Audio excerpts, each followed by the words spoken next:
आपके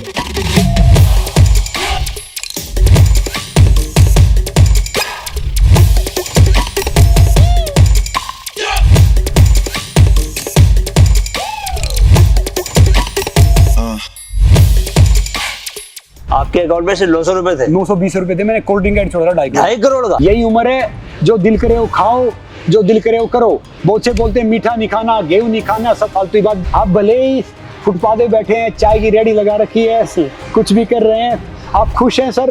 दुनिया वालों की नजरों में भले ही आप कुछ भी कर रहे हो, मगर आप जिंदगी में सही मायने में सफल। सर जिंदगी क्या है? अच्छा ये बताओ कि तुमने क्या बिग बॉस के लिए प्लानिंग की थी कि मेरे को बिग बॉस में वो मिलेगा, एंट्री मिलेगी करके? फिल्म में क्या ऐसे हीरो का रोल कर रहे हो या कोई? सर हम तो हीरो पैदा होते हीरो ही मरेंगे सर। पा लेने की बेचैनी और खो देने का डर, बस यही जिंदगी का सफर। मकान कच्चे थे, दिल पक्के थे। आजकल मकान पक्के, दिल कच्चे हैं। बोला मन सबके पास होता है, मगर मनोबल किसी किसी के पास होता है। आज तक मैंने पूरे भारत में, पूरे इंडिया में कोई पैसे वाला खिलाड़ी बनता नहीं देखा, सिर्फ एक आदमी को छोड़ के सर। इस जिंदगी में सबसे बड़ा रिस्क वो है सर, रिस्क ना लेना। कि तू कुछ हो नहीं सकता जिंदगी में। तो मैं जब थकता ना तो उसकी बात सोचता था। पहले मैंने गिलास उठाना स्टार्ट किया पानी का। हमें तो घर वाले पीटते, फिर पड़ोसी पीटते, स्कूल में मास्टर पीटते, फिर घर वाले पीटते। हमें आज तक ये नहीं पता कि स्ट्रेस क्या, एंग्जाइटी क्या, डिप्रेशन क्या है। मैं आज भी मेरी माँ से पूछता हूँ ना कि क्या उम्र है, तो कहती बारिश आ रही थी, खीर बनी थी, शाम टाइम था। तो वहाँ थोड़ा गेम के बारे में बताइए, पहले क्या हुआ, स्टार्ट कैसे हुआ? सर इंडिया पाकिस्तान क्या होता है कि मैच से पहले और बाद में बिल्कुल घर जैसा माहौल रहता है। जमीन पे रह के ही बात करनी चाहिए। अगर आप ऊपर रह के बात करोगे ना तो फिर वो बात होती नहीं है। मैं सच बताऊं कि मैं तो भैया अपनी जिंदगी ऐसे जीता हूँ कि मान लो हीटर पे बैठा हुआ हूँ, ज्यादा नीचे बैठूंगा तो बम जलेंगे, उठ गया तो आँच खत्म हो जाएगी। किसको फोन किया आपने? उसी अखाड़े के उस कोच को जिसने बोला था कि आप अपनी जिंदगी में खड़े हो गए। अच्छा उसको, हाँ कि खड़े हो जब गए तुम जा रहे थे खेलने। नमस्कार दोस्तों, मैं आपका माइंड कोच कैप्टन सुंदरचंद ठाकुर आपका आज के बहुत खास पॉडकास्ट पर स्वागत करता हूँ। हमारे साथ बहुत गजब के मेहमान हैं संग्राम सिंह। कौन नहीं जानता इनको, ये किसी परिचय के मोहताज नहीं है। और ऑलरेडी ये 1.5 घंटा जो है आप बैंड बजा चुके हैं हमारा। आप लोगों ने 5 किलोमीटर रन से शुरुआत की थी। यहाँ पर जो है जुहू का बीच है, समंदर, राइट साइड में समंदर है, लेफ्ट साइड में एक बिल्डिंग है, और ये एक घास से, हरी घास से पटा हुआ है एक छोटा सा खूबसूरत पार्क है। पीछे आप देख रहे होंगे यहाँ पर एक लोहे का वो एक्सरसाइज करने वाला लगा हुआ है। वहाँ संग्राम सिंह रोज आते हैं और गजब के कारनामे करते हैं। इनके शरीर में कहीं भी छुओ तो लगता है कि आप लोहे को छू रहे हो। तो आज हम संग्राम से बहुत कुछ सीखने जा रहे हैं, बिकॉज ऑलरेडी मैं बहुत कुछ सीख चुका हूँ और मेरे मन में बहुत लालच है कि आप लोगों तक भी वो बातें पहुँचे, बिकॉज इन्होंने ऑलरेडी मेरी लाइफ को ट्रांसफॉर्म कर चुके हैं। आपकी लाइफ भी ट्रांसफॉर्म होगी 100%, इसकी मैं आपको गारंटी देता हूँ। संग्राम बहुत बहुत स्वागत है, हमारा प्रोग्राम है। आप सर आपका बहुत बहुत आभार, धन्यवाद कि आपने मेरे साथ वर्कआउट किया। और आज आपके भागने की मैंने स्टाइल आपसे सीखा और ढेर सारी चीज़, कहते हैं ना सर, सीखनापन तो जीतनापन जी, तो आपसे सीखा और अब आपसे और ढेर सारा ज्ञान मुझे मिल रहा है। तो इससे बड़ा सौभाग्य क्या होगा सर? क्या बात है, दो बहुत सौभाग्यशाली व्यक्ति है। एक बात मैं शुरू करने से पहले आप लोगों को बोलना चाहता हूँ कि अगर आप मुझसे पूछे कि कैप्टन ठाकुर ये बताइए कि आपने अपने 57 साल की उम्र में सबसे अमीर आदमी से आप कौन आदमी ऐसा रहा आपके जीवन में जिसको आप सबसे अमीर मानते हैं? तो भाई साहब मैं बिना किसी शक के, बिना शुबा के बोल सकता हूँ कि ये जो बंदा बैठा है मेरे साथ, ये सबसे अमीर व्यक्ति है। सबसे अमीर व्यक्ति मतलब कि जो हमेशा खुश रहता है, उससे कोई फर्क नहीं पड़ता मौसम कैसा है, कोई फायदा हो रहा है, नुकसान हो रहा है, क्या हो रहा है क्या नहीं। He is always happy because he is always connected to some supreme power. और दूसरी बात यह है कि इनके मन में हमेशा दूसरे को देने की इच्छा करती है। देखो ये जो समाज सेवा इन्होंने ये लिखा हुआ है यहाँ पर, ये जो लिखा हुआ है ना, मैंने इनसे पूछा कि भाई आपकी ज़िंदगी का मकसद क्या है? इन्होंने कहा ये मेरा मकसद है। तो ये मकसद आप भी देख लीजिए क्या मकसद है इनका। The best living is selfless giving. तो सबसे पहले जो मैं ये चाहूँगा कि बताने को बहुत कुछ है, लेकिन जो बातें बहुत कॉन्क्रीट आप लोगों की लाइफ को ट्रांसफॉर्म कर सकती है वो बातें सुनने को मिले। सबसे पहले हम शुरुआत करते हैं। आज मैंने इनसे बहुत मार्मिक बात जानने को मिली कि पहली बात तो ये मालूम चला कि 8 साल की उम्र तक ये व्हील चेयर पर थे और डॉक्टर्स ने मना कर दिया था कि भैया हमको कोई उम्मीद नहीं है। तब इनकी माँ ने 12-12, 13-13 बार दिल में इनकी मसाज करके इनको उस बीमारी से बाहर करवाया। तो वो पूरे एक्सपीरियंस को हम समझते हैं। बहुत सारे लोग बीमार हो जाते हैं, रीढ़ की हड्डी खराब हो जाती है, कुछ और बीमारी लग जाती है, उनको लगता है कि यार अब हम गए काम से, अब हम इससे बाहर नहीं आ सकते। लेकिन हियर इज ए पर्सन जिसने उस बीमारी को उतनी छोटी उम्र में लड़ा। सर उस पूरे एक्सपीरियंस के बारे में बताइए हमें। देखिए सर, मैं एक बात हमेशा बोलता हूँ कि we mature with damage not age. मैं एक बहुत हम्बल फैमिली में पैदा हुआ था, और जब मैं 3-3.5 साल का था तो मेरे पैरों में दर्द स्टार्ट हो गया। फिर वो सर दर्द यहाँ से यहाँ तक आ, देखो आज भी मेरे पैर की उंगलियां मुड़ी हुई हैं, ये आर्थराइटिस के कारण है। तो वो यहाँ पे आ गया, फिर यहाँ पे आ गया। फिर एक टाइम ऐसा आया कि सर मैं अपने हाथ से अपना मुंह धो सकता था, खाना चबाने में समर्थ हो गया। हर डॉक्टरों की भाषा में आर्थराइटिस यानी गठियाबाज 30 प्रकार का होता है। ये ऐसे प्रकार का था कि मेरे हर जॉइंट पे आ गया। ये आर्थराइटिस होता क्या, जैसे ढेर सारे मेरे से पूछते, डॉक्टर कहते हैं कि बीमारी 99.9% क्योरेबल नहीं है, मगर मैं कहता हूँ सर ये 200% क्योरेबल है। कोई ऐसी चीज़ है नहीं क्योरेबल नहीं है। आर्थराइटिस क्या होता है सर कि वो आम बात, यानी कोई खाना कहीं पे पचा नहीं रह गया तो फिर वो खाना सड़ जाता है, और फिर वहाँ पे ब्लड की सप्लाई कम हो जाती है, या तो वो पार्ट कमज़ोर पड़ जाएगा, काला पड़ जाएगा, या फिर फूल जाएगा।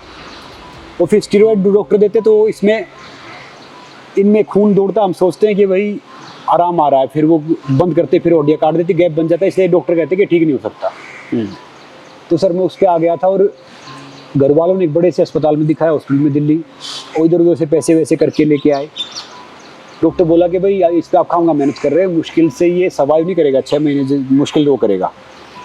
पर मेरी माँ ने कभी हार नहीं मानी सर। डॉक्टर कहते कि इस बीमारी में हड्डियों पे मसाज मत करो। दिन में 12 मसाज करती थी, 12 बार 13 बार, तिल के तेल से, सरसों के ऑयल से, देसी घी से, या किसी ने गुरुकुल से ऑयल लिया उससे।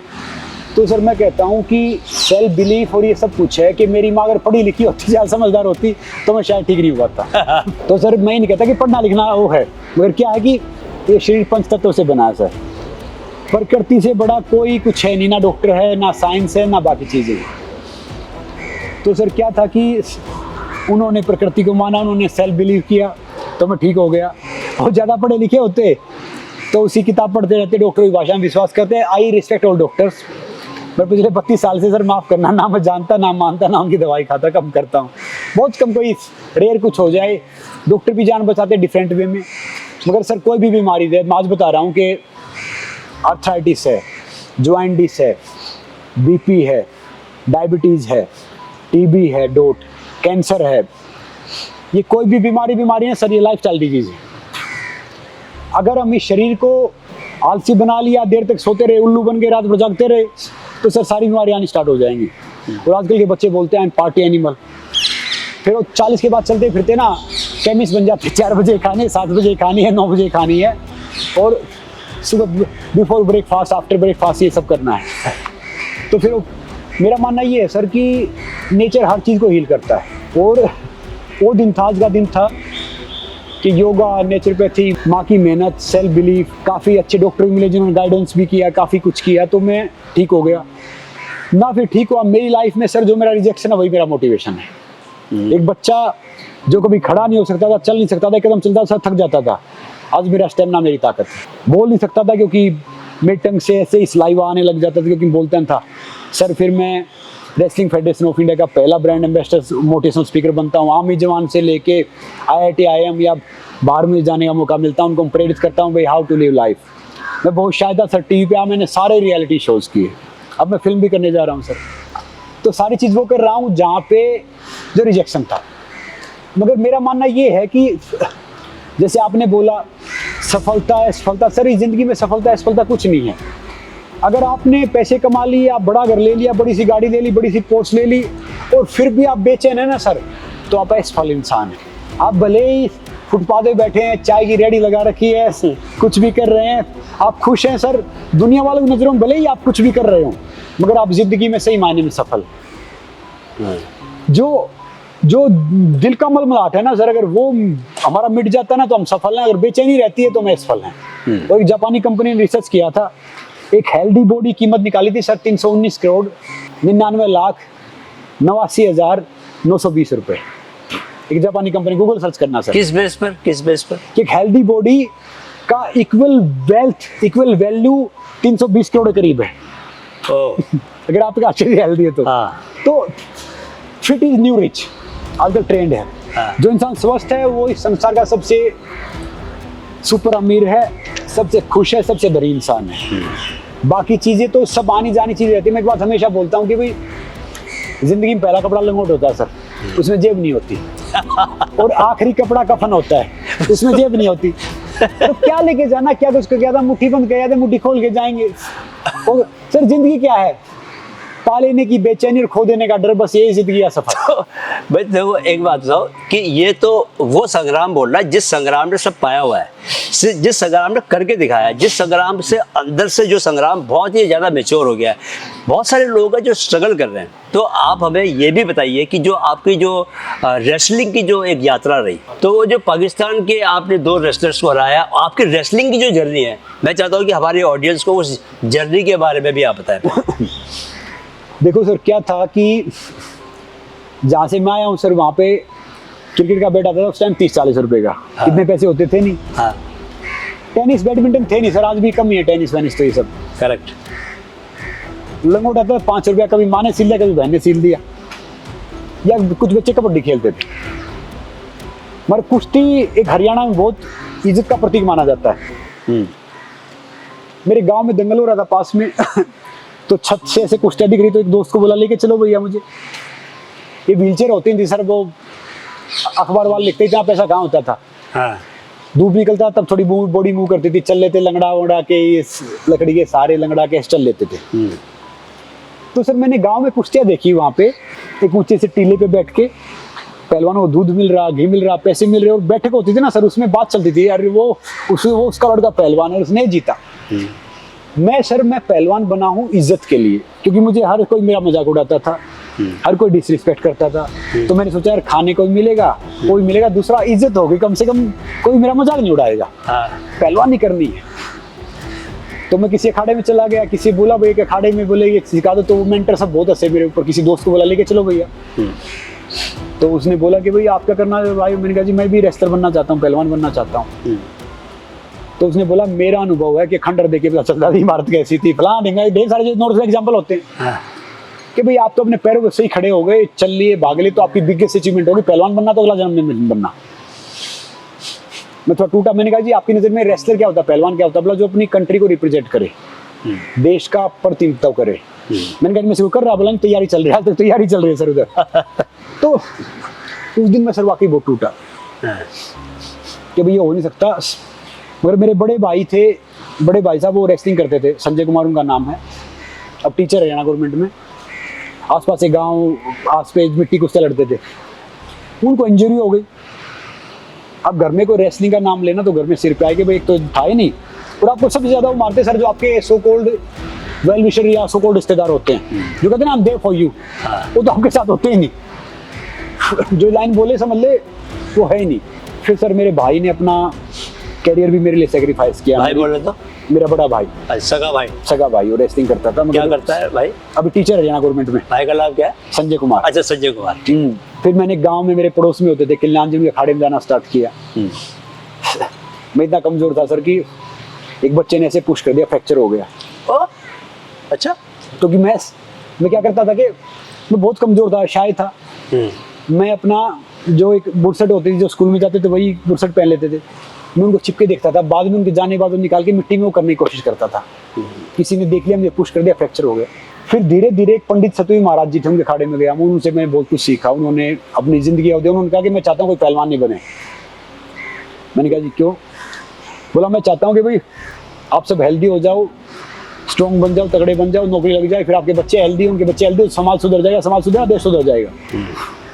पहलवान बन गए तो तब पहलवान जो बड़े होते थे ना सर, कोई नौकरी मिलती नहीं थी, ज़्यादा चीज़ें होती नहीं थी, फिर वो उनका दिशा चेंज हो जाती थी। कोई कुछ ऐसी चीज में उल्टे काम करते, उल्टे उसमें, क्योंकि पढ़े लिखे नहीं होते थे उनको। कोई नेता कोई दूसरा गुमराह कर देता था। सर वहाँ से जर्नी स्टार्ट हुई। पहली कुश्ती लड़ाई कर रुपए की स्टार्ट ठीक हो गए एक मेले में, उसने बहुत घुटने मारे, मुझे आज भी याद है। मैं हार गया कुश्ती पहली। मेरी माँ पूरा तवे पे वो रुई रख के मुझे सेकती रही। वही फिजियोथेरेपी होती थी। कहती थी बनेगा तू भारत केसरी एक दिन में, ये वो एक दिन में थोड़ी होता है। अच्छा माँ बोलती थी? माँ ने बोला पूरा सिकाई करती थी बेचारी। क्या करे, एक छोटा सा कमरा होता था सर, उसमें हमारी गाय रहती थी। मैं, मेरी बड़ी बहन, मेरा भाई, सब एक कमरे में? सब एक कमरे में, छोटे से सर। अरे बाप रे बाप। गाय भी उसी में, चूल्हा भी उसी में। अरे बाप, बहुत खुश थे सर तब। तब मकान कच्चे थे, दिल पक्के थे। आजकल मकान पक्के हैं, दिल कच्चे हैं। आजकल सब अलग अलग कमरे में सो सकते हैं, मगर सो ही नहीं पा रहा कोई, नींद नहीं आ रही। क्योंकि ये साइंस जो टेक्नोलॉजी आगे आई है ना सर, इसने हमारे घर तोड़ दिए, हाँ, हमारा समाज तोड़ दिया, हमारी जिंदगी तोड़ दी। बस अब हम जी रहे हैं एक मशीन बन के, रोबोट बन के, जो एक्चुअली जिंदगी है सर वो नहीं जी पा रहे हैं। हम भाग रहे हैं, सब भाग रहे हैं, पहुंचना कहीं है नहीं, बस जल्दबाजी में कर रहे हैं कि ये करना और वो करना, क्या करना फिर बताओ, कुछ है नहीं सर। फिर वहां से तो सर वहां से मैं पहली कुश्ती आ रहा तो महाराज ने मुझे 1 रुपया दिया, हाँ, मैं खुश हो गया। अगली बार में 2 कुश्ती आ रहा सर, उसने 2 रुपये दिए, मैं खुश हो गया कि भाई हारने के पैसे मिल रहे। अगली बार से कहीं पे मैं कुश्ती जीत गया। हाँ, मैं इंतजार कर रहा कि आज तो पैसे ज्यादा मिलेंगे, हाँ, और सर उसने मेरी तरफ देखा भी नहीं। तो मैंने सोचा पता नहीं क्या है, तो बहुत गुणी आदमी है सर, वो ना फोटो खिंचवाते, ना कैमरा पे आते, ना हाँ, कुछ फिर आते। फिर अच्छा वही हाँ, जो पंडित सत्यवीर महाराज। तो कई दिन बाद मैं उनका सिर दबा रहा था, मैंने पूछा महाराज जी जब मैं हारता था तो आपने पैसे दिए, आज मैं जीत गया तो मैं जीता, आपने कुछ नहीं दिया। बोला बेटा जितनी अभी हार देखोगे ना, आगे जाके आप हारोगे जीतोगे कोई फर्क पड़ेगा नहीं, अभी जीत देखोगे आगे जाके हार देखोगे ना तो शायद टूट जाओगे। हाँ, बोला मन सबके पास होता है मगर मनोबल किसी किसी के पास होता है। साधक वो होता है जो मन से नहीं संकल्प से जीता है। तो मैंने उसकी बात सीखी सर, बात सही है, क्योंकि बड़ी वो चीजें करके वो, और सर एक बड़ी इंटरेस्टिंग बात बता रहा हूँ मैं, अखाड़े में 300 बच्चे जाते थे, 300 में सबसे कमजोर मैं था। तो मेरी बहुत डिसरिस्पेक्ट करते थे कि तू तो कुत्ता गो है, गाय भैंस का तो उसके तो उबले बना लो, हाँ, कुत्ते तो भी नहीं कर सकते। हाँ, तो मुझे बड़ा बुरा लगता कि भाई पीटते मारते डिसरिस्पेक्ट करते, मैं चलो कोई बात नहीं। तो इतने कमजोर थे तुम? मगर वो सबसे ज्यादा सर मुझे प्यार करते थे, उनको पता था कि भाई इसमें जो बात है ना वो बात नहीं है। ओ, तुम्हारे इसमें गुरुजी? हाँ, हाँ। तो सब वो करते। 300 में से सर 2 नेशनल खेले, एक देश के लिए खेला, वहां से वो मैं था। तो जो सबसे कमजोर था वो कंट्री को रिप्रेजेंट किया। फिर उसने मुझे बताया कि भाई, उसे पूछा कि जी इन सब में क्या फर्क है। बोला ये सब बहुत मेहनती, सब बहुत पावरफुल हैं, मगर जो बम में इसके जो फायर है ना वो इनमें से किसी के नहीं है। तो सर सुविधा कुछ नहीं करती, प्रतिभा कभी सुविधा में नहीं होती। आज तक मैंने पूरे भारत में, पूरे इंडिया में कोई पैसे वाला खिलाड़ी बनता नहीं देखा, सिर्फ एक आदमी को छोड़ के सर, अभिनव बिंद्रा। उसके फादर के पास पैसा था, शूटिंग में मेडल जीत गए। नहीं तो सब वहां से आते हैं जहाँ पे उनके पास खाना नहीं है, जाके उनके पास कुछ नहीं है। एक शेर है सर, चिड़ियाघर में शेर बड़ा सुरक्षित है, बड़ा नहा धो के साफ रखेंगे, मांस भी देंगे, जंगल में छोड़ दो कुत्ते उसका शिकार कर लेंगे। क्योंकि वो शेर नहीं रहता सर, फिर वो एक खिलौना बन जाता है। करेक्ट। तो जिंदगी में जब तक संघर्ष नहीं होंगे सर, ये मुश्किलें नहीं होंगी, परिस्थिति नहीं होगी, तो जिंदगी का फायदा क्या है। बहुत से बोलते कि जी मैं तो दुखी हूँ, मैंने कर दिया, मेरा वो हो गया। मैं सोचता हूँ यही तो उम्र है, यही तो जीवन है। यही तो जीवन है। जीवन क्या है, इसका कुछ है ही नहीं। मतलब हर चीज जूझना। अब एक जहाज है सर, जहाज कहाँ सुरक्षित है? जहाज किनारे पे सुरक्षित है, पर बना किस चीज के लिए? बड़े बड़े तूफानों में चलने के लिए। करेक्ट। जिंदगी सार्थक तभी है सर जब तक हम उसको पूरा झोंक नहीं देते। इस जिंदगी में सबसे बड़ा रिस्क वो है सर, रिस्क ना लेना। सुन लो, जिंदगी में सबसे बड़ा रिस्क ये है कि रिस्क ना लो। हाँ, रिस्क ना लो, जिंदगी में रिस्क लो। उस मुझे याद बात है कि भाई अगर आप जीत गए तो अच्छी बात है, आप लेगेसी छोड़ेंगे। नहीं जीते तो फिर आप कैप्टन बन जाओ सर। कैप्टन वो आर्मी वाला नहीं, आप वाला नहीं, कैप्टन यानी दिशा दिखाने वाला। नहीं। और we mature we damage not age. तो सर क्या है कि मैं तो बहुत पागल हूँ sir. Being normal is boring, be crazy for everything. कोई कहता कि ये चीज हो नहीं सकती सर। अपने देश की आबादी 140 करोड़ है, 139 करोड़, 99 लाख, 99,999 बोलते हैं कि चीज हो नहीं सकती। और मेरे दिल से आता है कि चीज होगी। तो मैं इतना पागल हूँ, मैं चुपचाप वही चीज करता हूँ जो दिल कह रहा है। भाई ये सर हम खुद से मिलने आए थे, दुनिया से मिलके चल देते हैं। ये जिंदगी कहीं वो कहीं का नहीं, खुद से मिलने का सफर है। हम समाज के लिए, लोगों के लिए सोचते हैं हाँ भैया आपके द्वारा कोई शारीरिक रूप से, मानसिक रूप से, आर्थिक रूप से किसी को नुकसान ना पहुंचे। आप मगर आपको जिंदगी में अपने सपने पूरे करना, उनसे बियॉन्ड जाना, उनसे रिस्क लेना। भैया वो 100 साल की फालतू की जिंदगी से 20 साल की भगत सिंह साहब की जिंदगी सार्थक है। तो 100 साल ऐसे जीने से क्या फायदा? लटक के जीते रहेंगे। ध्यान से सुन लो, बहुत काम की बातें आ रही है। 20 साल भगत सिंह साहब की तरह जी के जाओ, जो आज भी हम बैठे भाई बात कर रहे हैं। करेक्ट। और भैया आप सबके ऊपर है, आप 40 में बूढ़े होके जाओ या 100 साल में जवान होके जाओ। सर हम 120, 130, 140 साल जिंदा रह सकते हैं आराम से। वो बरेला भी बनारस के बाबा अपने, हाँ 128 साल की 130 हाँ। 128 तो तुम्हारा वो वहां से फिर इंटरनेशनल सफर के बारे में बताओ, नेस्ले वाला। तो सर मैं वहां से आया, मैं बहुत टूटता, बहुत उठता, एक्सरसाइज करता, तो मुझे उस आदमी की बातें ना मेरे ग्लूकोसा काम कर रही थी हाँ। कि तू कुछ हो नहीं सकता जिंदगी में। तो मैं जब थकता ना तो उसकी बात सोचता था। पहले मैंने गिलास उठाना स्टार्ट किया पानी का। हाँ। एक बाल्टी होती थी हमारे घर में, गाय 2.5 kg दूध देती थी सर, देसी गाय थी एक टाइम पे। हाँ। वो बाल्टी उठाना स्टार्ट किया, चलना स्टार्ट किया, गिर जाता, फिर खड़ा होता, फिर चल जाता। तो सर जो मेरा डर था ना, सबसे बेहतर काम होता है जिससे डर लगे उसको निडर होकर करना। जिस काम से आपको डर लगता है उसको निडर होकर करो, तो वो जिंदगी का सबसे बेहतर काम है। फिर से बोल रहा है, इसको दोबारा से सुन लो उसको। जिस काम में आपको डर लगता है उसको निडर होकर करना है, तभी भैया जिंदगी का काम सही सार्थक है। करेक्ट। तो सर और बहुत से जो एग्जांपल देंगे ना कि भाई ये करने से ये हो जाएगा, करियर देखो और ये हो जाएगा, ये नहीं खाना, ये नहीं करना, वो नहीं करना। सर वो अपनी जिंदगी में वो काम कर नहीं पाए, दूसरों को सोचते कि हमारे जैसे ही, हम ये सब एक जैसे नहीं है। सर याद रखना, जिंदगी में कोई गलत नहीं है, सब अलग है। सबके सोचने का तरीका अलग है, सबके खाने का तरीका अलग है। जब बहन भाई हैं वो अलग, उनका पहनावा अलग, खाना है अलग, सोचना। तो भैया बाहर वाले से कैसे उम्मीद कर लेते कि हम हमारे जैसा सोचेगा? हाँ। नहीं, वी आर नॉट पैरेट। सो माँ बाप को अपने बच्चों को कंपेयर करना छोड़ देना चाहिए कि उसका बच्चा इतना तेज है और उसके 10th में इतने मार्क्स है, 12वीं में इतने मार्क्स है। Never do that. याद रखना भैया, एक सर मैं एक बड़ा इंसिडेंट बता रहा हूँ, याद आ गया। हम ऐसे खेलते थे, हमें तो घर वाले पीटते, फिर पड़ोसी पीटते, फिर स्कूल में मास्टर पीटते, फिर घर वाले पीटते।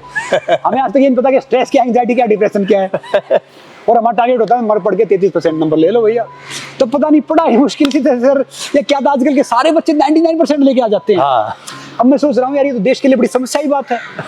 अगर सब 90 से ऊपर चले गए फिर नेता कैसे मिलेंगे सर देश को? अगर सब बच्चे इंटेलिजेंट हो गए तो फिर नेता कैसे मिलेंगे देश को? ये तो सब देश का भविष्य खतरे में है। बहुत मुश्किल है। मुश्किल है। तो हमारा क्या होता था कि भाई 33% पास हो गई, बड़ी बात होती थी। हाँ। तो सर हम खेलते थे ना, एक लड़का होता था पास में, थोड़ी ठीक फैमिली थी उनकी। उसका पिताजी कहता देखो इनकी जिंदगी क्या है भाई, ये मिट्टी से शुरू होगी, मिट्टी में खत्म हो जाएगी। तो मैंने कहा अंकल जी जिंदगी तो ऐसे ही होती है, मिट्टी से शुरू हो, मिट्टी में खत्म है। बोला नहीं, तुम कुछ नहीं कर पाओ, खेत में रहे हो, किसी के काम करेंगे, किसी के चारा ढोएं, किसी का कुछ करेंगे, तुझे जो डॉक्टर बनना है। बड़ी अच्छी बात है भैया। अब जिस दिन सर मुझे ऑनलाइन डॉक्टरेट मिल रहा था तो मुझे उसकी याद आ रही थी, डॉक्टर बना नहीं। मैंने उसको फोन किया और बेटा तू डॉक्टर नहीं बन पा, तेरे फादर ने नहीं बनने दिया तुझे। अरे हम डॉक्टर बन गए। तो सर कहने की बात ये है कि अगर आप हर चीज से बचोगे ना सर, तो आप जिंदगी से ही बच गए, जिंदगी जीने से बच गए। हाँ। तो बेस हो जाएगी लाइफ। हाँ, मिस हो जाएगी लाइफ। तो वो रेसलिंग का आगे का बता दो एक बार। तो सर आगे का ये था कि आजकल बच्चे बात करते हैं डाइट की, ये खाओ खाओ। पूरे परिवार में मेरी माँ एक रोटी मेरे लिए बचा के रखती थी, मतलब अपने हिस्से की रोटी। एक आधा केजी दूध लेते थे सर हम पड़ोस से, इधर उधर से। वो दूध लाने की जिम्मेदारी मेरी होती थी, तो मैं उसमें आधा पी जाता, पानी मिला लेता था। तो सब कहते थे दूध पतला। मैंने कहा जी उनसे पूछो। तो ये डाइट है या कल ये लाइफ है, ये पहनना है, वो प्रोटीन है, ये विटामिन है सर, ये सब फालतू की बात। मैंने कहा था कोई गलत है ये फॉलो करो, मगर हम वहाँ से आए हैं, जितनी भूख होगी ना, जितनी आप में फायर रहेगी, उतना आप और उस अपनी मंजिल के लिए, अपने लक्ष्य के लिए, अपने उसके लिए उसी में आ जाओगे। तो सर ऐसे स्टार्ट किया, फिर धीरे धीरे मौका मिला, मिट्टी कुश्ती खेलने लग गया। फिर हरियाणा में खेला, फिर दिल्ली आया, दिल्ली से खेला, फिर नेशनल में मेडल आ गए सर, नेशनल गेम्स में चला गया। फिर जब मैं अपने देश के लिए रिप्रेजेंट कर रहा था, ओलंपिक के बाद सबसे बड़ा टूर्नामेंट होता है sir senior world wrestling championship. मैं जब 96 kg में उसमें जा रहा था, तब फ़ोन तो होते नहीं थे सर मेरे पास में। हमने किसी PCO से उसको फ़ोन किया, मैंने कहा तूने मुझे तो बोला है, आपने मुझे तो बोल दिया, पर किसी और को मत बोलना। मैं तो उठ गया वहाँ से टूट के, शायद कोई और को उठेगा नहीं। तो सर फिर और खेले, तब मैं ग्रीको रोमन खेलता था, बाकी चीज़ें की। फिर तब जब मैं स्पोर्ट्स किसको फोन किया? उसी अखाड़े के उस कोच को जिसने बोला था कि आप अपनी जिंदगी में खड़े हो गए।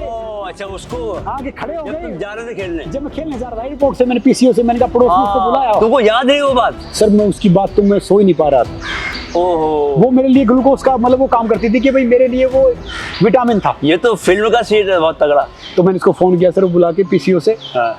कि मैंने कहा देखो जी आपने मुझे तो बोल दिया और किसी मत बोलना। हाँ। मैं तो टूट के उठ गया, हाँ। मगर सब नहीं उठ सकते। करेक्ट, सही बात। तो इसीलिए आप ये मत करना। तो सर फिर वो खेल के आए, वो हुआ। फिर तब स्पोर्ट्स में पैसे नहीं होते थे, तो फिर हमने देखा धीरे धीरे परिस्थितियाँ चेंज हुई, प्रोफेशनल रेसलिंग में आने का मौका मिला। तो एक बच्चा जो कभी अपने पैर पे खड़ा नहीं हो सकता था, वो अपने देश के लिए खेल रहा, प्रोफेशनल रेसलिंग में आ, तो सर मैं वर्ल्ड का बेस्ट प्रोफेशनल रेसलर बना, कॉमनवेल्थ हेवीवेट चैंपियन बना। तुमने 2 पाकिस्तानी रेसलर्स को भी हराया। ये तो सर कई साल के बाद में अभी 2024 में। ये इतने साल के बाद तुम कैसे खेल लिए, इस उम्र में खेल लिए? सर मेरा बॉडी तो 14-15 साल है, ये तो नंबर है, नंबर का क्या फर्क पड़ना है। मैं आज 15 साल की बता रहा बताओ यार। मैं आज भी मेरी माँ से पूछता हूँ ना कि क्या उम्र है, तो कहती बारिश आ रही थी, खीर बनी थी, शामा टाइम था। 2024 में ये लास्ट ईयर खेला है, किसको हराया? मैंने रेसलिंग में पाकिस्तानी को हराया। और याद है, कमाल की बात ये है कि जो सा कोच था सर, कभी उससे पहले मेरी कुश्ती थी तो वो 5-6 साल का था। अच्छा, जो 5-6 साल का था अभी वो तुमसे खेला वो? अभी मैं उसके साथ खेला और उसके साथ खेला, उसको हरा। फिर सर मैंने एमएमए टर्न किया। मैं इंडिया का फर्स्ट मेल रेसलर हूँ जिसने रेसलिंग से एमएमए टर्न किया। हाँ। और वो भी जॉर्जिया में एक पाकिस्तानी से ही था, और वो मेरे से 19 साल छोटा था लड़का, वो भी। ओ बाप रे, उसको पिल दिया। तो सर वहाँ पे मैंने देखा, वहाँ पे 5,000 की कैपेसिटी थी उसकी, 4,500 अपने इंडियन जो डॉक्टर कोर्स कर रहे हैं बच्चे, लड़के वो 300-400 पाकिस्तानी, 100 उनके जॉर्जियन जो क्राउड था। तो सब चिल्ला रहे, हाँ उल्लाह, और कोई काफी घंटे हो गए। भाई साहब, आप इस दृश्य की कल्पना कीजिए कि एमएमए मार्शल आर्ट्स का है, मिक्स मार्शल आर्ट का मैच हो रहा है, और इंडिया पाकिस्तान का मैच हो रहा है, और 4,500 जो है इंडियंस है, पाकिस्तानी है। क्या माहौल रहा होगा? तो वहाँ थोड़ा गेम के बारे में बताइए, पहले क्या हुआ, स्टार्ट कैसे हुआ? तो सर सुनो, ये बोले कि भाई इंडिया में 9:30 बजे लाइव आएगा, मगर सर इंडिया के सुबह 4 बजे मैच हुआ। यानी मैं सुबह 6 बजे से वहाँ पर मैंने स्टार्ट किया कि भाई गेम होगा। हाँ। और रात के उधर 2:30 बज गए सर। 11 मैच थे, मतलब फिनाले मैच मेरा था। अच्छा। तो बाथरूम आ रहा है, मगर बाथरूम आ नहीं रहा सर। टॉयलेट आ रही है, मैं टॉयलेट आ ही नहीं रही, समझो सर। क्या होता है कि वो एक्साइटमेंट, जितने आप मैच्योर होते हो ना सर, जब तक आप रिंग में नहीं जाते ना, मैच में जाते तो डर लगता है। हाँ। कोई कहेगा कि भाई सबको लगता है, फियर नहीं है, सबको लगता है। और सर रात में सब वो डरना अच्छी बात है सर। बताऊं, रात में मैं सो नहीं पाया। मैं सो रहा हूँ, आंख बंद करके उठ ले रहा हूँ तो आंख खुल रही है। हाँ। 101 बुखार हो गया, 101। ओह अच्छा, मतलब हल्का हल्का। हाँ। तो मैंने देखा क्या है यार, ये इतने मैच खेल लिए, इतने साल से खेल रहे हैं। हाँ। उस बच्चे की तो जितनी उम्र है उससे ज्यादा तो मेरी रेसलिंग हो गई। हाँ। तो फिर डॉक्टर आया। तो इंडिया पाकिस्तान हाइप की वजह से ऐसा हो रहा था सर। जब आप इंटरनेशनल लेवल पे जाते हैं तो हाइप बहुत होती है, और आजकल सोशल मीडिया जमाना है। हाँ। पहले क्या होता था, खेल के आ जाओ, क्रिकेट के अलावा बाकी खबरें आज भी कम ही आती है सर। हाँ। वो खेल के आ जाओ, सब चल जाता है। मगर आजकल तो आप में अच्छी बात कर रहे हैं, आपने उस गलत बात किया ना, मर जाएंगे तब तक वायरल हो जाएंगे। हाँ। तो वो लाइव चल रहा था सर मैच। अब मैं सुबह उठता हूँ, देखता हूँ, थोड़ा खाना खाता हूँ, कुछ है, जो मेरा कोच है वो आता है, सारी चीज़, वो जो डॉक्टर आता है, बीपी देखता है। डॉक्टर पता क्या कह रहा है मुझे, जॉर्जियन यू आर क्रेजी। मैंने कहा यस आई एम क्रेजी।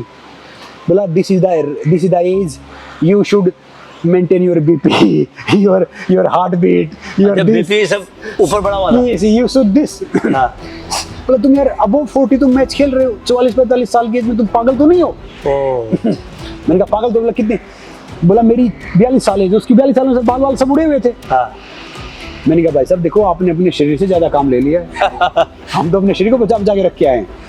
तो sir cut to match start हुआ। मेरे पंच तो है नहीं, मुझे पता कि भाई मैं बॉक्सर बनूंगा, पीटूंगा। मेरा एक ही टारगेट रहता है सर कि भाई मेरी ग्रिप स्ट्रॉन्ग है, ताकतवर हूँ कि पकड़ लो। पहले चुपचाप रहूंगा, दूर रहूंगा, पास आएगा तो लात मारूंगा। मेरे कोच ने स्ट्रेटेजी बनाई, और इसमें कोच मेरा कौन था, जो जॉर्जिया की जो रेसलिंग टीम का कोच था, वो एक मेरा कोच था इसमें। एक मेरा कोच इंडिया से था, एक फिजियोथेरेपिस्ट था। तो जॉर्जियन कोच कह रहा कि ये पंच मत खाना, इसमें बेहोश हो जाता है। मैंने कहा डरा क्यों रहे हो? तो कह रहा कि ये पंच है ना, बेहोश कर देता है। मैंने कहा सर मुझे पंचों से कुछ नहीं कहा, डराओ मत आप। तो उसने बताया कि आप एक काम करना, सिर्फ ये हाथ यहाँ रखना, कुछ मत करना, पास आए ना तो लात मारना। बोला इसमें सब कुछ अलाउड है। बोला कोई रूल नहीं है इसमें, या तो हार मान लो। सर इसमें क्या होता है, 5-5 मिनट के 3 राउंड होते हैं। चैंपियनशिप में 5-5 मिनट के 5 राउंड होते हैं। तो तब खुलेगा, तब छूटेगा जब आप या तो हार मान ले, जीत गए। पहला सर सब स्टार्ट हुआ, मैं सच करता हूँ, क्राउड से आंखें नहीं मिला रखा, क्योंकि देखो इतना शोर, मतलब मैंने इतना शोर सर बहुत मैच खेले हैं, दुबई भी खेला था, वहाँ भी बहुत शोर था, मगर ये जॉर्जिया जितना शोर नहीं देखा सर मैंने। वो आप यूट्यूब पे देखना जाके, तो वो क्राउड की तरफ देख भी नहीं रहा था। मैं सिर्फ हाथ उठा दिया, और वो सब अपने समोसे ये सब लेके आ बैठ के पूरा मैच एंजॉय करेंगे। वो खा रहे हैं और मैं पिछले पूरे दिन से भूखा हूँ। अच्छा, खाना जा ही नहीं रहा सर अंदर। ओ बाप रे बाप। कहाँ मैच से पहले कहाँ खा सकते हो आप? पी लोगे थोड़ा सा, दिखावा कर लोगे आप खुश होने का, दिखावा कर लो आप म्यूजिक सुनने का, दिखावा कर लोगे, मगर सर माइंड में तो वही चलता है और चलना भी चाहिए चल अगर आप सीरियस हो तो। फिर पहला क्या हुआ? तो सर मैच स्टार्ट हुआ और लड़का पूरा उछल कूद रहा। देखा मैंने इसका स्ट्रक्चर के भाई हाइट थोड़ी सी मेरे से नीचे है। हाँ। मैंने कहा ताकत तो मेरी जितनी होगी नहीं, हाँ। क्योंकि मैं जितनी एक्सरसाइज करता हूँ। मैंने क्या करना है, फिर मैंने देखा उसके पंच बहुत स्पीड से जा रहे हैं प्रैक्टिस में। हाँ। तो मैंने कहा भाई पंच तो इसके ठीक है। हाँ। तो क्या स्ट्रेटजी है, मैंने कहा इसको फॉर्मूला 3 अपनाते हैं। वो क्या है? फॉर्मूला 3 ये था कि एक दो पंच तो मारेगा, फिर इसके रेसलिंग वाली चीजें मारूंगा दबा के और उससे ये दे के आदत तोड़ लूंगा। हाँ। तो सर ऐसे मैच स्टार्ट हुआ, 1-2 बार एक सर यहाँ पंच लगा कसम से, यहाँ लगा ना तो मैं सांस ले रहा हूँ, पता चल रहा है क्योंकि इसमें तो ग्लव्स तो है नहीं बॉक्सिंग वाले, इसमें तो खाली वो है। तो सर एक ही लगा, मैंने कोशिश की, मेरे गुस्सा आया, मैंने गुस्सा तो पीटेगा मुझे ज्यादा अगर जबरदस्ती करूंगा तो। फिर सर एक पंच और उसका यहाँ पे लगा। फिर सर उसका जो हाथ में उसके दे खींच मारी और ये पकड़ लिया और फिर उसने पकड़ लिया, उसके पास चले गए जो लोहे का वो था। मैं पकड़ा, वो रेफरी मेरे हाथों में मार रहा है कि ये छोड़ो लोहे का। फिर गिरा लिया सर, मैं उसके पंच मारने की कोशिश कर रहा हूँ क्योंकि मेरा पंच तो फोटे है नहीं। अब मैं सोच रहा हूँ घूम जाइए, अब घुमाऊं कैसे?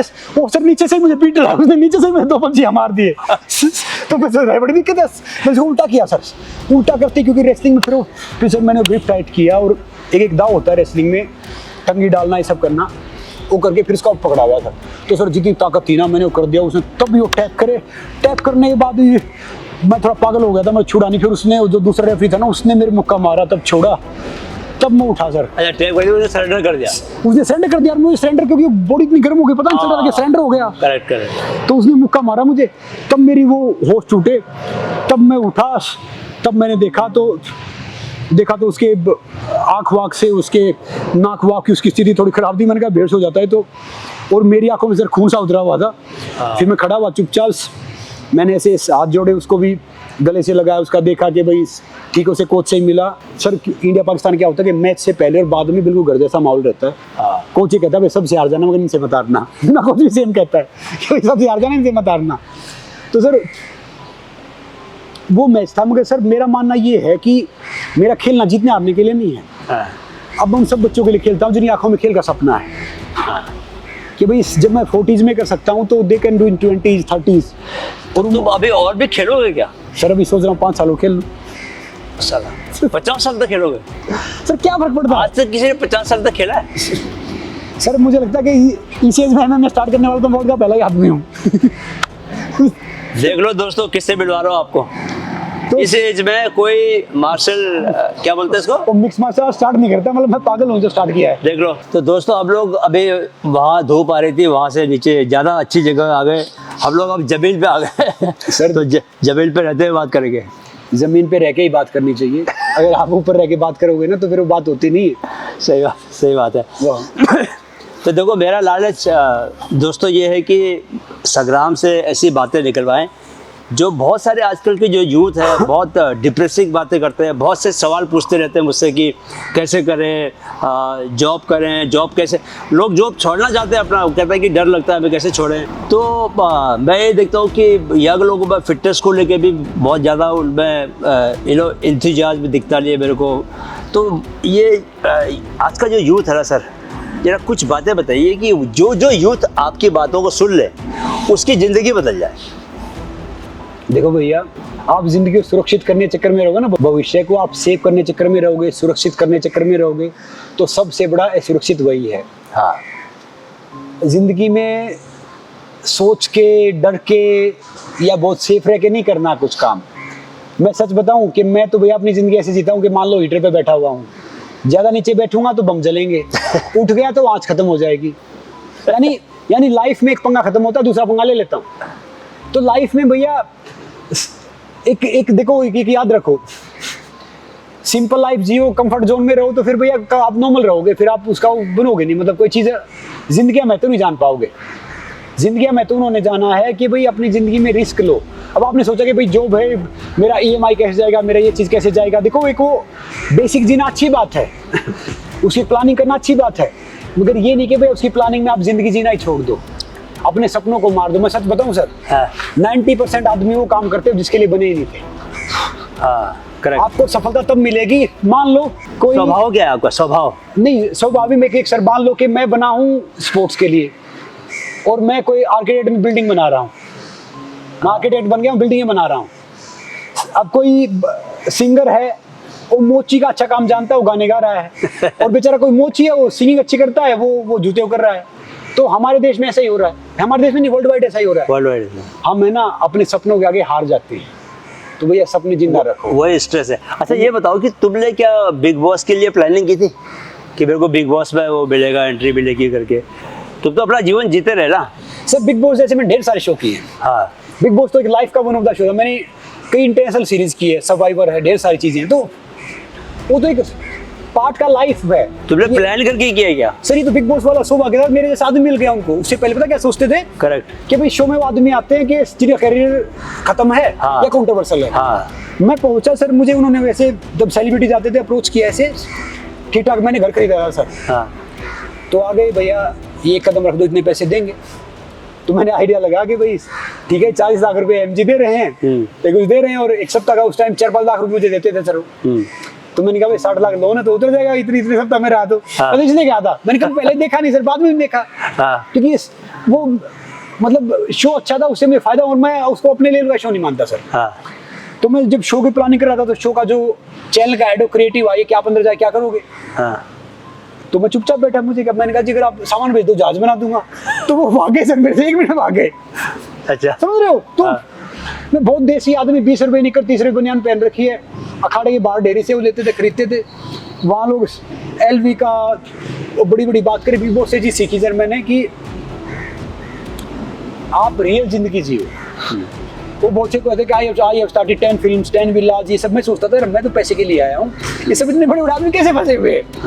तो कोई वो सलमान जी से बातें, मैं बोलता कि भाई साहब इनको निकाल देना, ये तो बड़े आदमी तो जो वो है, मैं तो पैसे के लिए आया हूँ। तो सर क्या होता था कि मैंने देखा बाकी बिग बॉस में नहीं कह रहा कि शो है, मगर उसे देखो कि दुनिया बिग बॉस की तरह है। आप कुछ ही बोलो, किसी की तारीफ करोगे ना तो उसके एक दो अच्छा गुण हमारे में आ जाएगा, किसी बुराई करेंगे ना तो उसका 1-2 अवगुण हमारे में आ जाएगा। तो भैया किसी बुराई नहीं करिए, बुराई करते तो बराबरी नहीं कर सकते। तो हमेशा आगे बढ़ना है, कोशिश करना कि जीतना है, आगे जाना है। तो सर बिग बॉस में मैं देखता था कि वो डिफरेंट बात करते थे, मुझे इंग्लिश समझ में उनकी आती नहीं थी। खाना कम, सोना कम, पीने वालों की पीनी बंद। तो इसमें रहा सर, मैं उस शो का फाइनलिस्ट बना। हाँ मैं तो ऐसे गिनता था, फिर सलमान जी ने पूछा 12-13 एपिसोड बाद के 12-13 एपिसोड हो गए सर, 12-13 सप्ताह संग्राम कौन जीता? मैंने कहा भाई साहब कोई जीत जाओ, ये हमारी पूरी हो गई। तो मैं ऐसी बातें करता था सर, समझ रहे ना? हाँ। तो ये मुझे पता है कि जो इंडिया में रियलिटी शो होते हैं सर, विनर वोटिंग, तो उसमें बेचारे हो तो ना होस्ट के हाथ में ना उसके हाथ में, वो बेवकूफ बनाते रहते जनता को, पीछे वो करते रहते हैं अपना। ठीक है सर, चलता रहता है भाई। कई मैंने शो सर बहुत जेन्युइन भी किए, सर्वाइवर था बहुत जेन्युइन शो था, ये भी जेन्युइन था। तो कई चीजें जैसे बिग बॉस से भी मैं ढेर सारी चीजें सीखी, मुझे बड़ा फायदा मिला उसका, फाइनलिस्ट बना उस शो का। और उसके बाद मुझे तब तक पता नहीं था कि मोटिवेशनल स्पीचेस क्या होती हैं सही तरीके से। उसके बाद में उससे पहले स्टार्ट तो था, मगर हजारों स्कूलों में गया हूँ सर, 2 पैसे कमाए, 2 बच्चे उनसे फॉलोअर बने, ढेर सारी चीजें की, ढेर सारे शो किए। फिर देखा मौका मिला, अब मैं 1-2 फिल्म कर रहा हूँ सर, ठीक डायरेक्टर के साथ में। अच्छा हाँ, तो फिल्म में क्या ऐसे हीरो का रोल कर रहे हो या कोई? सर हम तो हीरो पैदा होते हीरो ही मरेंगे सर। तो सर कई फिल्में छोड़ी मैंने, सुपरस्टार के खिलाफ जो नेगेटिव रोल था। अच्छा तो एक पहले दंगल छोड़ दी, उसमें कुश्ती मारना था। तो मैंने उससे बोला कि भाई साहब आप बास्केटबॉल में शॉट मार लो, वॉलीबॉल में शॉट मार लो, कुश्ती में छोटा सा पहलवान वो खराब हो जाएगी। फिर एक और सुपरस्टार ने घर पे बुलाया, संग्राम ये फिल्म है 2 घंटे की फिल्म है, 20 मिनट का रोल आपकी। तुमने फिल्म का रोल छोड़ दिया बिकॉज तुमसे कहा गया कि तुम रेसलिंग में हारोगे, कुश्ती में हारना। कुश्ती में हारना सर मैं कुश्ती में छोटा सा, मैं तो कोई कुछ बड़ा भी नहीं सर, मैं छोटा सा रेसलर हूँ। हाँ तो जिस स्पोर्ट से मुझे रोजी रोटी मिले सर, मैं उसको बेड लाइट में नहीं दिखा सकता। वेरी गुड, ये मेरे एथिक्स है। क्यों? फिर दूसरी फिल्म मिली सर। दोस्तों जिंदगी में पैसा सब कुछ नहीं होता, इधर सीखिए संग्राम सिंह से। जिस खेल को ये मोहब्बत करते, जिस खेल ने जहाँ पहुँचाया, उस खेल के लिए इज्जत है। तो इन्होंने पैसा, लोग पैसे के लिए क्या नहीं करते, इन्होंने सहज ही ठुकरा दिया। तो पता है क्यों? क्योंकि उस फिल्म करता तो बड़े सुपरस्टार की फिल्म थी, दंगल बहुत हिट फिल्म थी। मुझे 5-7 फिल्म मिल जाती, शायद मेरा करियर डिफरेंट होता। करेक्ट। मगर मेरा मानना ये है कि मैं सो बट नहीं पाता। संग्राम सिंह आज ये नहीं रहता जो अंदर से आज है। मगर मैं सो नहीं पाता। हाँ, तो तुम बता रहे थे कि नाम नहीं बता सकते सुपरस्टार का, क्या बात हुई थी? तो सर उसके घर पे मैं चला गया, उसने समझा कि 20 मिनट की फिल्म है हाँ और लास्ट में आपकी और मेरी फाइट है हाँ और बॉडी शॉट है और फाइट है और ये सब है और ये सब है। मैं सोचा भाई उसका तो आर्टिकल छप गया था कि मैंने उसकी फिल्म को मना किया, अब इसको मना करूँगा तो सारे नाराज हो जाएंगे। हाँ तो सर मैं उठ के, मैंने कहा काम क्या करता है, बोले आतंकवादी बच्चों टेरी उठा लेता है। हाँ तो मैंने कहा भाई ये भी फिल्म नहीं करूँगा। मैं घर आया, मैंने उसको लंबा सा मैसेज टाइप किया कि भाई साहब मेरा उद्देश्य सिर्फ एक्टर बनना नहीं है या मेरा उद्देश्य सिर्फ रेसलर बनना नहीं है, मेरा उद्देश्य है कि कोई भी अच्छा कार्य करके अपने देश को आगे लेके जाना। क्योंकि सर एक बार मेरे अकाउंट में 920 रुपये थे, मैंने 2.5 करोड़ रुपया कोल्ड ड्रिंक ऐड छोड़ा था 3 साल के लिए।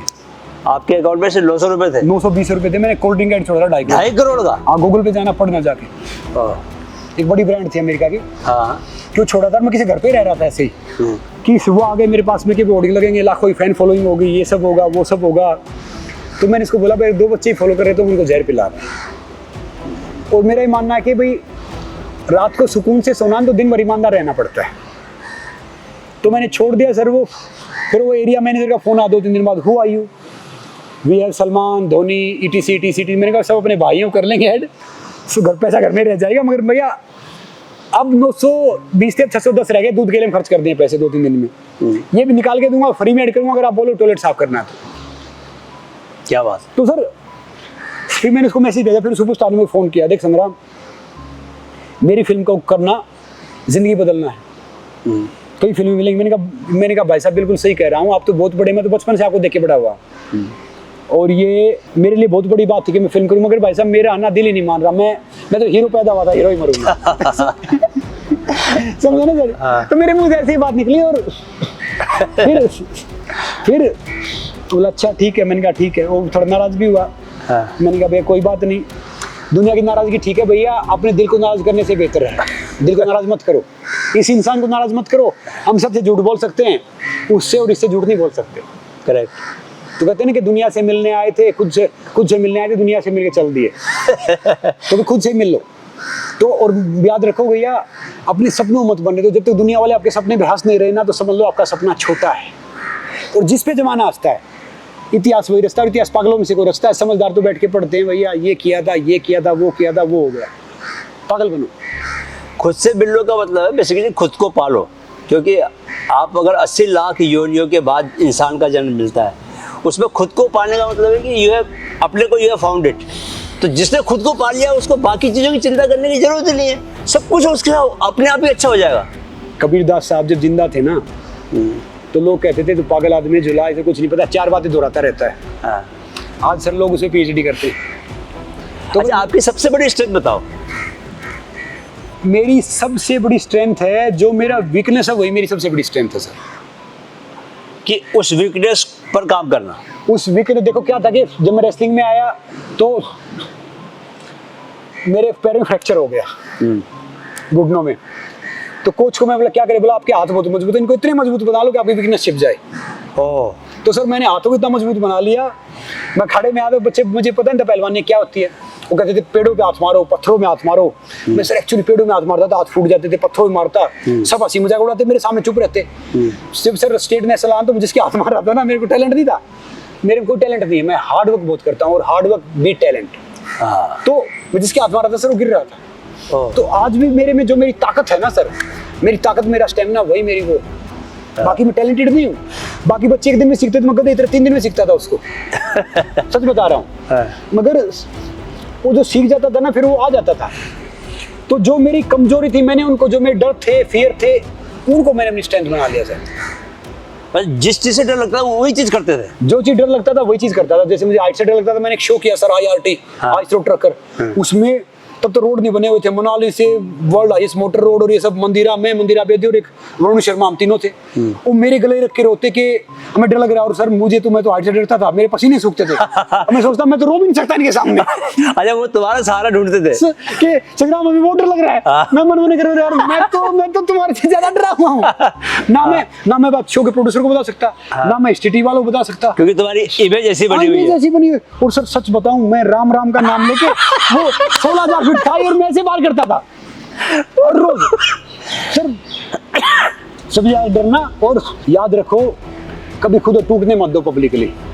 एक मूर्ति टूट जाती है ना, लोग उसको ना एक भगवान की मूर्ति को पीपल के पेड़ के किसी पेड़ के नीचे फेंक देते हैं। हाँ। तो भैया हम इंसान अगर दुनिया के सामने टूट गए ना तो उसका फायदा नहीं है। और भाई इस जिंदगी में सर एक मेरा दोस्त है जिसके लिए मैं बहुत कुछ करता हूँ। हाँ। वो मैं खुद हूँ। आप अपने दोस्त बन जाओ, आप बोलते I am there for you, I can do this, कुछ नहीं होने वाला है, सब फालतू की बात है भैया। और इसीलिए यही उम्र है, जो दिल करे वो खाओ, जो दिल करे वो करो। बहुत से बोलते हैं मीठा नहीं खाना, गेहूं नहीं खाना, सब फालतू की बात। जितने डाइटिशियन है, जितने वो हैं। अच्छा, यही उम्र का क्या मतलब है? I respect everyone. सर 80-90 में सूप भी पीना जाके। हाँ। 90-100 साल में सूप भी पीना है। यही 50-60-70 साल की उम्र होती है, इसमें खाना पीना हजम हो रहा है अभी। हाँ। फिर बाद में डॉक्टर हजम होना बंद हो जाएगा। वो तन जितना मतलब खाओ पियो खूब मस्त रहो। यही उम्र मीठा खाने से स्किन चाय नहीं करती है, ताकत आती है। हाँ। देखो मैं 1 केजी बर्फी खा जाता हूँ, मगर मैं नहीं बोल रहा कि आप सबको खानी है। आप सबको वर्कआउट करना, उतना पसीना निकाल लो, सब हो जाता है भैया। हाथी के पैर में सब पैर समा जाते हैं। अगर आप पसीना निकालोगे, अपने शरीर को हिला लोगे, तो भैया छोटी मोटी चीजें आएंगी नहीं। और जो अच्छा ये बताओ कि कई लोग बोलते हैं कि क्या है कि अपने माइंड पर ज़्यादा काम करते हैं, बॉडी पर काम नहीं करते। जैसे पढ़ाई करनी है बच्चों को, या जो इवन जो कॉर्पोरेट में काम करते हैं, तो बॉडी माइंड का कनेक्ट आपको कुछ समझ में आया कुछ? सर देखो मैं बताऊँ आपको, ये शरीर, ये दिमाग, ये एक पे काम करके दूसरा स्वस्थ हो ही नहीं सकता। बहुत से बोलते हैं कि जैसा, मैं भी बात बोलता हूँ, जैसा हम सोचते हैं वैसे बन जाते हैं। बात हाँ, सही है। हाँ। मगर शरीर मजबूत होगा तभी दिमाग मजबूत बनेगा। Correct. और दिमाग मजबूत होगा तभी शरीर मजबूत बनेगा। तो दोनों पे बराबर काम करना पड़ेगा सर। हाँ। तो सर मैं नंबर देखना, मैं ये पढ़ाई की भाषा, डॉक्टरी भाषा में देखता नहीं सर। एक डॉक्टर मिल गया, कोई दोस्त था, बोला उसको ना लीवर साइरोसिस ये था। मैंने डॉक्टर साहब आपको ही होगा। लीवर सिरोसिस है। हाँ, कुछ महीने में डॉक्टर साहब आपको ही होगा। क्यों माँ, मैं स्पेलिंग ही नहीं आती, हमें कहाँ से होगा। तो भैया और ज्यादा जिंदगी में 2 चीज बहुत मारती हैं, अहम और वहम। इनसे बचना चाहिए, चक्कर में नहीं पड़ना चाहिए सर। अब बहुत से आ जाते हैं कि भाई ये चीज ये करने से। एक साइंटिस्ट आधा गांव में पागल हो गया था, बोला काली भैंस हरा चरा करके सफेद दूध कैसे देती है, और रिसर्च करता करता पागल हो गया सर। वो नेचर भी होता है कुछ, मेरे भाइयों, ये सब फालतू चक्कर मत पड़ो। वो डाइटिशियन, मेरे कई दोस्तों की जान लकड़ी पड़ी है, उनके शरीर में कुछ है नहीं, ना कोई अंदर है ना कुछ है। ये खाओ और ये खाओ, ये नाचो खाओ, ये दूसरा खा रहे, कुछ का ताकत होगी तो भैया देखो डर के आगे भूत नाचता है। ताकतवर बन जाओगे ना, कोई छोटी मोटी बीमारी ऐसे पास नहीं आएंगी। बहुत से बोले ये विटामिन का लगा लो। एक मेरी दादी थी सर, पड़ोस में 90 साल की हो गई थी, उसको बोले ये कैल्शियम होता है, गोली हाथ से गिर के टूट गई। बोले क्या करते हो, हड्डियां जोड़ती है। बोले गोली खुद को जोड़ नहीं पा रही, मेरी हड्डी कहाँ जोड़ेगी। सही बात है। तो भैया अच्छा ये बताओ कि तुम अपनी 3 सबसे बड़ी स्ट्रेंथ बताओ, तुमको जो लगता है कि तुम्हारी जो संग्राम सिंह की 3 सबसे बड़ी ताकतें क्या है? फर्स्ट, मेरी लाइफ को डिफाइन करना तो never give up. Okay. Second, believe in yourself. Okay. Third, trust on your crazy ideas. हाँ, तो भाई अगर संग्राम जैसा, अपने जैसे बनो, संग्राम जैसे मत बनो, लेकिन ये 3 क्वालिटी जो है ये बहुत कमाल की क्वालिटीज है। तो संग्राम, आपसे बात करके ऐसा लग रहा है कि जैसे बात चलती रहनी चाहिए, बिकॉज आपके अंदर जो है ना हीरे मोती पड़े हुए हैं। और ये आप, मुझे लगता है कि सबसे नेचुरल मोटिवेशनल स्पीकर हो आप, क्योंकि आपने ऐसा कुछ पढ़ा नहीं, जो अपने एक्सपीरियंस के बेसिस पे बोलते हो आप। इसलिए आप बहुत जल्दी लोगों को मोटिवेट और ट्रांसफॉर्म कर सकते हो। सर देखो आजकल हर बच्चा मोटिवेशनल बात कहता है, बड़ी मैं एक प्रधानमंत्री जी से एक निवेदन करना चाहता हूँ। प्रधानमंत्री जी, इस देश के नौजवानों का भविष्य अगर हमको सुधारना है तो इनको कुछ ना कुछ ऐसी जिम्मेदारी दी जाए जहाँ पर कि ये यूथ की हेल्थ की देखभाल करें। तो ये अगर मेरी बात आप तक पहुंचती है तो इस बात का ख्याल कि संग्राम इज अ गाय जो कि पूरे देश में एक मूवमेंट क्रिएट कर सकता है, मेंटली फिटनेस का, फिजिकल फिटनेस का, एंड स्पिरिचुअल लेवल पर भी लोगों को उठाने का, because deep down is very spiritual. Sir आपने बताया था कि आप मौन व्रत रखते हो।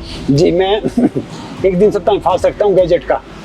ओके, गैजेट का? हाँ, खाने फास्ट तो कोई भी कर ले, गैजेट का फास्ट। गैजेट का फास्ट। किस दिन क्या करते हो उस दिन?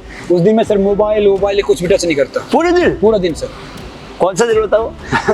कई बार संडे होता है, हाँ। कई बार सैटरडे होता है। ओके। मैं ट्रैवलिंग बहुत करता हूँ सर, 20-22 दिन ट्रैवलिंग करता हूँ, तो वो दिन चुन लेता हूँ। अच्छा। कोई 10 करोड़ चेक लेके तो बैठे नहीं सर, सारी फालतू ही बात आती है। तो मैं बाद में देख लूँ इनको, भैया ठीक है। और वैसा भी मौन भी रखते हो ना? और मैं ना हर रोज सुबह 3 घंटे मौन भी रखता हूँ, हर रोज। और से एक दिन सप्ताह में 2 बजे तक रखता हूँ सर, संडे को। आज तो जैसे इंटरव्यू था हमारा, वो ना शादीशुदा आदमी मौन व्रत रख नहीं सकता सर पूरा दिन। हाँ बहुत मुश्किल है। मुश्किल है। तो मैं 3 घंटे में सुबह से उठ के मैं बोलता नहीं, कभी मैं 11 बजे तक मैं कुछ नहीं बोलता किसी को। उठते कितने बजे हो? मैं सर उठ जाता हूँ 5:30 बजे, पौनी 6 बजे, 6 बजे तक उठ जाता हूँ। चाहे मैं 12 बजे सोऊं, चाहे मैं 2 बजे सोऊं। ओके मैं सूर्य उगता उसके साथ उठ जाता हूँ। ओके। कोशिश करता हूँ 5:30 बजे उठ जाऊँ, अच्छा। पौने 6 बजे उठ जाऊँ।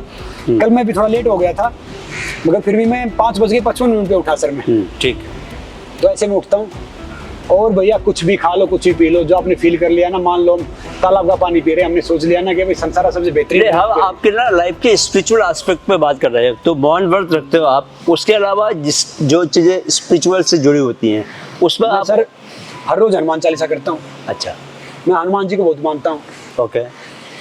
5 मिनट बिल्कुल शांत बैठता हूँ, अपने आप से बात करता तो वो मेडिटेशन करते हो हूँ, मतलब वो मेडिटेशन लगा लो सर। हाँ। और वैसे भी अपना काम ईमानदारी से करना, एथिकली करना, मेडिटेशन ही है। अच्छा, अब एक बात ध्यान से सुन रहा, मैं एक सवाल पूछने वाला हूँ इनसे। संग्राम, ये बताओ कि ये जो चीजें करते हो, मौन व्रत रखते हो, जो खुद से बातें करते हो, जो हनुमान चालीसा पढ़ते हो, इसका आपके ऊपर क्या फर्क पड़ता है? सर मैं बहुत पावर में रहता हूँ। अब तक मैंने कुछ खाया नहीं है और मेरी एनर्जी इतनी है, चाहे आप मुझे फिर भगा के लाओ, फिर वर्कआउट करो, और मैं बहुत खुश रहता हूँ। मुझे कोई भी बाहरी चीज प्रभावित नहीं करती, कोई सुख दुख लाभ हानि वो मुझे प्रभावित नहीं करता है। होना भैया होने दो, क्या लेके आए थे सर? मुट्ठी बंद करके आए थे, मुट्ठी खोल के जाना है। तो दोस्तों, आज संग्राम से जो सारी बातचीत हुई है आज, उससे मेरे को जो पर्सनली बता रहा हूँ कि मुझे क्या सीखने को मिला। मुझे सीखने को ये मिला कि सबसे पहले कि आपकी बॉडी है, ये बॉडी बहुत इंपॉर्टेंट है। जितना इस बॉडी को फिट रखोगे, मसल जितने स्ट्रॉन्ग बना के रखोगे, संग्राम इज रियली पावरफुल। मतलब एक होता है ना, ऊपर से दिखता है, बट ये अंदर से पावरफुल है। जो आपने इसने यहाँ पर जो इन्होंने जो करके दिखाया, वो जब तक पावर नहीं करोगे। दूसरा, mentally is very tough. So physically tough, mentally tough and spiritually he is aligned. तो जो तीनों की वजह से क्या होता है कि आप जब देखो ये बंदा हमेशा खुश रहता है। और भैया जब भागना है, सिर में तेल लगा लिया, सरसों का नारियल का तेल लगा रखा है, वो बाकी जो ऐड वाले तेल लगाओगे ना तो वो बाल उड़ा देंगे। तो ये तेल लगा के आओ ताकि अंदर चला जाए। ये ट्रिक मैंने सीख ली है इनसे, और आज से मैं कंप्लीट वेजिटेरियन हो गया इनके कहने पर। और जो इन्होंने मुझे बातें बताई हैं, और रनिंग करते हुए तेल लगाना है, और दूसरा इन्होंने बताया कि टंग को ऊपर रख के करोगे तो प्यास लगेगी, टंग को ऊपर टच करके दौड़ना है, और मुंह बंद करके भागो, थकोगे नहीं। नाक से सांस ले लिए, मुंह बंद करके भागना। नाक से सांस लेना, नाक से सांस छोड़ना है। जो कहते हैं ना ये छोड़ो, वो गलत है भैया। देखो यहाँ पे जितने ट्रेनर हैं या जितने वर्कआउट करते हैं, वो सिर्फ दिखने वाला वर्कआउट करते हैं। ताकतवर बनने के लिए वर्कआउट करो। तो संग्राम, हम यहाँ पर जो है 20 पुशअप लगा के अपना खत्म करेंगे। सर मान जाओ। 20 पुशअप लगाएंगे हम यहाँ पर। चलो सर, आप पुशअप्स मारो, मैं आपकी पोजीशन ठीक करता हूँ। चलो ठीक है, ओके। मैं पुशअप्स लगा के दिखाऊं, फिर मैं आपकी पोजीशन ठीक करता हूँ। चलो गाइस, इसके बाद हम खत्म करेंगे अपना, ये हमारा पुशअप है। ये आप है ना, हाँ। पुशअप्स में हाथ उतने खोलो जितना आपके शोल्डर हैं। ठीक है, ये हो गया ना शोल्डर नहीं। थोड़ा सा और वो कम कर लो बस। हाँ। अब मारो सर, सामने देखना, आंखें कभी खराब नहीं होगी। हाँ। 1 2 3। सर अब रुको 1 मिनट। अब आपको ना 20 ये मारना है। देखो ये, हाँ। देखो ये, हाँ। पुशअप्स में तो खाली ये है, देखो ये। अच्छा, ओके। आगे से थोड़ा उठा लिया। देखो पुशअप्स में क्या है सर, समझा? पुशअप्स में तो खाली आप ये वर्कआउट हो रहा है। हाँ। इसमें अभी लोअर बैक का भी हो रहा है, हिप का भी हो रहा है, हैमस्ट्रिंग का भी हो रहा है, आपकी गर्दन का भी हो रहा है। सामने देखना है। ओह, ये और उठाना है, धीरे धीरे सीख जाओगे सर। डंड मारनी है ये ना। हाँ, मतलब और तोड़ो। हाँ, पीछे जाओ।